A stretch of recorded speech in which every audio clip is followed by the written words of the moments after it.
Hey guys, Scott here, and I wanted to talk about one of the more controversial topics in Dead by Daylight, which is just how much does rank actually determine, how good you are at the game.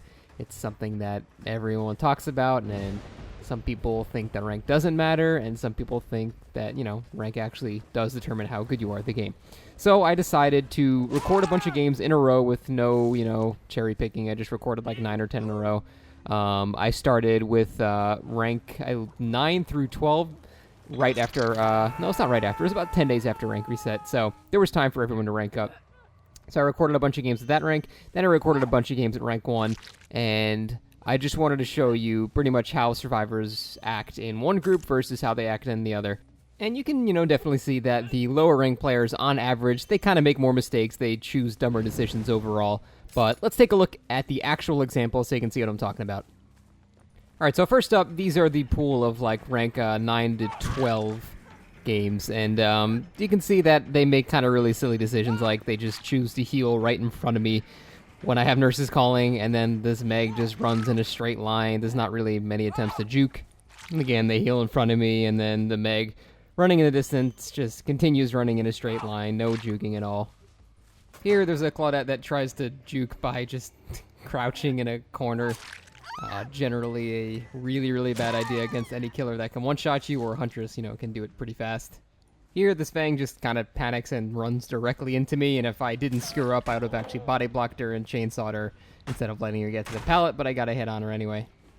And then later, the same Fang just drops the pallet and just doesn't even loop, doesn't really know how to do it, and just kind of runs in a straight line away, which obviously is going to result in me catching up with her, and then she goes down because of that. Here, there's a Meg that doesn't quite understand. I can see her scratches running to an area, and then she tries to hide, even though she just ran and made scratches. Then she sort of panics and doesn't run toward the pallet right next to her. She just sort of stands still and gets chainsawed. Here, Kate decides to body block a chainsaw? I don't even know.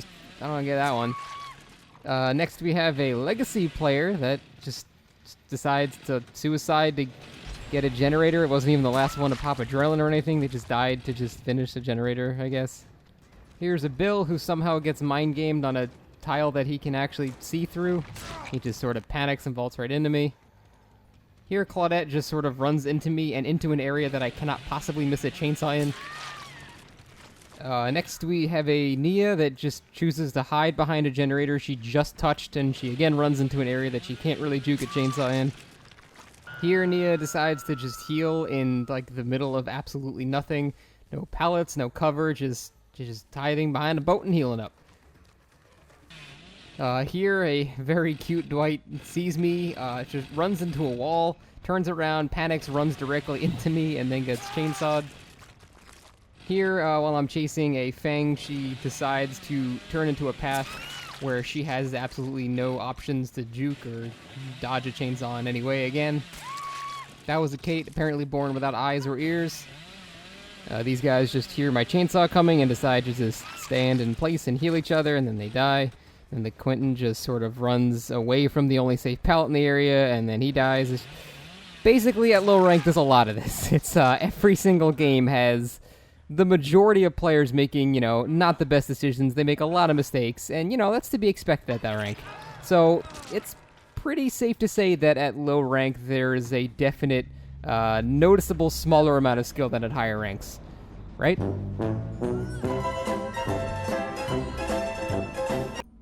Of course it doesn't, because just about every player that you just watched was in red ranks, meaning between 1 and 4. And like I said, this is not like a bunch of cherry-picked clips to make them look bad. I just recorded like 9 or 10 games in a row, all on the same day, and it was about 9 days after rank reset. They were recorded on the 23rd, I believe. So, what does this actually mean? Well, it doesn't necessarily mean anything. Does it mean that the people that you just watched are terrible players because they made really dumb decisions? No. Sometimes people just have bad games and they screw up and they just make mistakes. That's not necessarily an indicator of them being terrible at the game. Really, the only consistent thing about high rank is that it's inconsistent. There are really good players and really bad players in high rank. It's just like an even spread. It doesn't really matter what your rank is. That's kind of the whole point of this video, that it really doesn't matter what your rank is. Not only do you just get nothing for it, but it's not an indicator of skill at all. However, it is an indicator of how much you play the game, and that usually does correlate to an increased level of skill, with an increase in hours. Usually the more you play, the better you are. And that's not always true, but that is the one correlation I will say makes sense, because to get to rank 1, even if you're amazing, you still gotta play a lot of games. The thing is, if you devote time to it, getting rank 1 is not a difficult thing to do. I got rank 1 killer, within not even 2 weeks of getting the game, and that was when it was much harder to actually rank up with the whole, killer point system. Does that mean I was amazing at the game because I was rank 1? No, I was fucking terrible at the game. I was embarrassingly bad. But I still got rank 1, and it doesn't mean I was amazing. This video is mainly aimed at the people that say that rank 1 is, unplayable for killer because it's just filled with all survive with friends, 4-mans, purple flashlight, decisive strike, sprint burst, gen rushing, blah, that's just not true. That's not all there is there. Yeah, you'll run into some survive with friends sometimes, but they're manageable. It's not like you're going against the tournament squad every game. You might think you are, but you're not. And I know this is an amazing, people make this counter argument every time that there's actual proof. I'll have 1,000 hours of footage on my Twitch of, rank 1 not being that case. But whenever I provide that footage, they just go, well, the survivors in your region are not as good as my survivors. Which is that's the dumbest fucking thing I've ever heard. There's no difference. There's good and bad in every region. It's not like all the good players at Dead by Daylight are like, fuck it, we gotta move to Europe. It's the only place that they're good. It doesn't make any sense. Where you live or where you're born has no impact on how good you are at the game. So there's 2 main reasons that you might think that every single rank 1 game is like an insufferable hellhole survive with friends death squad. And the first one is, well, you just tend to remember the negative experiences more. We've all been there where, you're really struggling on a really bad map and, they're all just communicating with each other and you finally hook somebody and you think you're going to kill him, but then he gets borrowed time saved and they're running out the door and then they all teabag you. That shit stings. It's happened to everybody and it sucks. The thing is, it sucks so much that you remember that way more than the other 7 games you just won in a row. And what's kind of funny is the other 7 games in a row that you just won, the survivors are going, wow, this game sucks. So everybody is kind of having the same remember only the negative thing, and that happens to everybody. That's like a really, really common thing. And the other reason is a bit more mean, but it could be just you're not as good as you think you are. If you think every single person that you go against is just an amazing, perfect survivor, it's you, man. It's you. There's not that many amazing players in the game. I've been playing this for a long time, and there are people with twice my hours that will echo the same thing, that there are really not that many amazing players in the game. There's a lot of above average and average players, but, there are really not that many, tournament level, amazing, oh my god, I can never catch this guy players in the game. You're rarely gonna run into these guys. Another thing to note is that the actual system that the ranks are based off of, the emblem system, is really not a good indicator of how good you are at the game. For example, if you run a killer around the entire match, and your teammates finally do all the gens, and then they all escape, and then you die because you were still occupying the killer's time, you don't pip and they do. Does that mean they're better than you? They ranked up and you didn't. They have to be better than you, right? No, of course not. In fact, they don't even have to know what they're doing. They're not even really playing a multiplayer game at that point. They're just holding M1 and leaving. It doesn't mean they're good at the game, but the game thinks they are, and it ranked them up. That's just one example of how the emblem system really doesn't put better players at higher ranks at all. Another common complaint I hear is that rank 1 is just full of survive with friends, which is the weirdest complaint because, why do those people think that, according to them, rank 1's, they're the good players? Why can only good players play with their friends? There's no new players are allowed to get the game on a sale and just fuck around with their friends? That doesn't make any sense. Survive with Friends is everywhere. It's not just at rank 1, it's at rank 10 and rank 20, and it's just everywhere. What rank you are doesn't really matter. And then you might say, well, the rank 1s might actually boost their friends up to rank 1, so that's, why there's a lot more Survive with Friends in rank 1. Who cares? Their friends are boosted. Go kill them.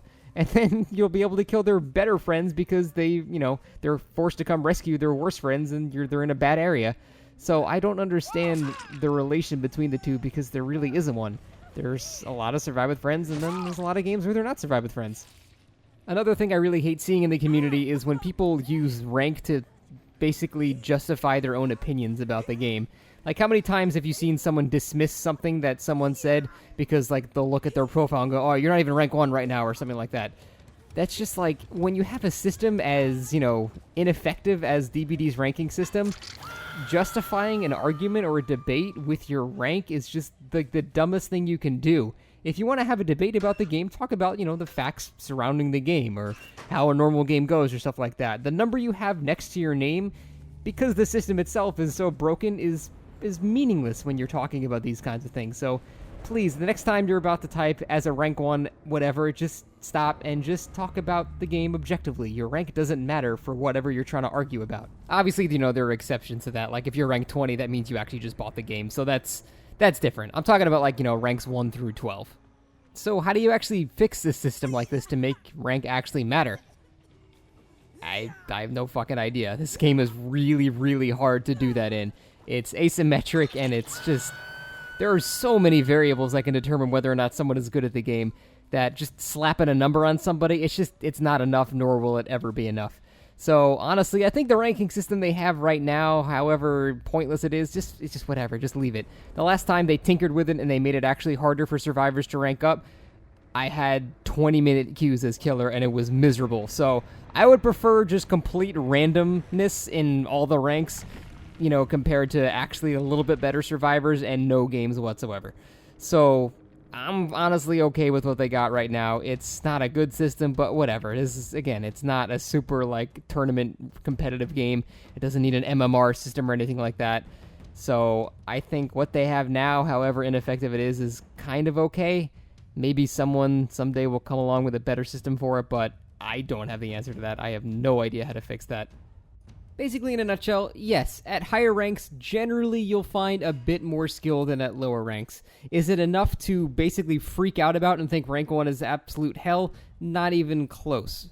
I find pretty much the same amount of difficulty winning between, rank 1 and rank 6 and rank 10. They're all pretty much the exact same. And unfortunately, it's all anecdotal. I can't say that this is your experience. I would hope that, thousands of hours of proof is enough, but it might not be for you, and that's fine. You don't have to accept my arguments. I'm just saying, for me personally, I don't think rank really matters that much. I've seen terrible rank 1 killers, I've seen amazing rank 10 killers, I've seen amazing rank 10 survivors, and I've seen the worst survivors ever at rank 1.